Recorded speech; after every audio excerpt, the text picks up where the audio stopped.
একটা মানুষই হলো আল্লাহর সৃষ্টি, সৃষ্টির সেরা জীব আমরা।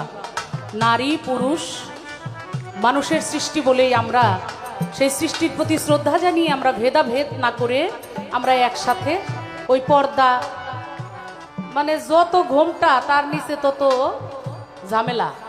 আমরা তো ঘোমটার নিচে খেমটা থাকি, একসাথে ঘুমাই, একসাথে খাই। ঘুমান হালাল করে নেন, ঘুমাইতে আপনাদের কেউ নিষেধ করে নাই। ঘুমাইলে হালাল হারামের কি আছে ভাই? আমি যদি কুদৃষ্টি না দেই, আপনি শরীয়ত মানবেন না? আমার চোখের পর্দা থাকতে হবে। তোমাদের তো সব জায়গায় পর্দা আছে, কিন্তু ফাঁক পাইলে ছেলেও ছাড়ো না, মেয়েও ছাড়ো না। নারী হইল এর মধ্যে কি কয় রে, কি এর মধ্যে কি ফকির সাহেব আজকে পান্তা ভাতে ঢাইলা দিছ মনে হয় খাটি গাওয়া ঘি রে। কি এর মধ্যে কি জানি কি কইতে চায় রে ফকির সাহেব, কি এর মধ্যে কি জানি কি কইতে। রাখেন রাখেন রাখেন।